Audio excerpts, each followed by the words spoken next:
നമസ്കാരം. പോലീസ് അതിക്രമം സംബന്ധിച്ച റിപ്പോർട്ടുകളും ദൃശ്യങ്ങളും വ്യാപകമായി പുറത്തു വരുമ്പോൾ ഏതൊക്കെ തരത്തിലാണ് പൊതുജനങ്ങൾക്ക് ഇതിനെതിരെ നടപടി സ്വീകരിക്കാൻ കഴിയുന്നതെന്ന ചർച്ചകളാണ് നടക്കുന്നത്.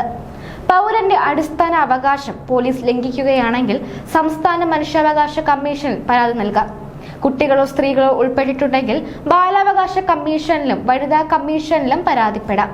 അഭിഭാഷകന്റെ സഹായമില്ലാതെ തന്നെ മനുഷ്യാവകാശ കമ്മീഷനിൽ പരാതി നൽകാം. ഇതിന് ഫീസ് നൽകേണ്ട കാര്യമില്ല.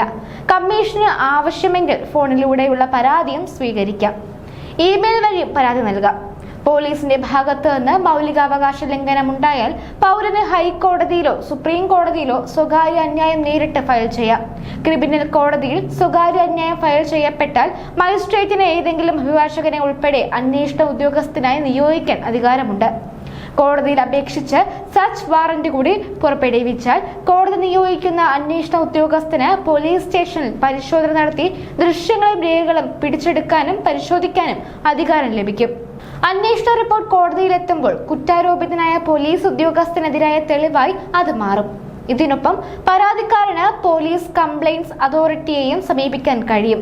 എല്ലാ ജില്ലകളിലും സംസ്ഥാന തലത്തിലുമായി 2 ശാഖകളാണ് അതോറിറ്റിക്കുള്ളത്. ഡിവൈഎസ്പിക്കും അതിൽ താഴെയുള്ള ഓഫീസർമാർക്കെതിരെയുള്ള പരാതികൾ ജില്ലാ തലത്തിലും എസ്പിക്കും അതിനു മുകളിലുള്ളവർക്കും എതിരായ പരാതികൾ സംസ്ഥാന അതോറിറ്റിക്കുമാണ് നൽകേണ്ടത്. കളക്ടറേറ്റുകൾ കേന്ദ്രീകരിച്ചാണ് ജില്ലാതല അതോറിറ്റികൾ പ്രവർത്തിക്കുന്നത്. ചെയർമാൻ ജില്ലാ പോലീസ് കംപ്ലയിന്റ്സ് അതോറിറ്റി എന്നെഴുതി കളക്ടറേറ്റ് വിലാസത്തിൽ അയക്കണം. സിവിൽ കോടതിയുടെ അധികാരങ്ങളാണ് അതോറിറ്റിക്കുള്ളത്. കുറ്റാരോപിതനായ ഉദ്യോഗസ്ഥനെ വിളിച്ചു വരുത്തി രേഖകൾ ഹാജരാക്കാൻ ആവശ്യപ്പെടാം. കേരള പോലീസ് ആക്ട് 112 വകുപ്പ് പ്രകാരം അതോറിറ്റിക്ക് പരാതി ലഭിച്ചാൽ അന്വേഷണത്തിനായി ഒരു ഉദ്യോഗസ്ഥനെ നിയോഗിക്കാം. പരാതിക്കാരനെ വിളിച്ചു വരുത്തി മൊഴിയെടുക്കാം.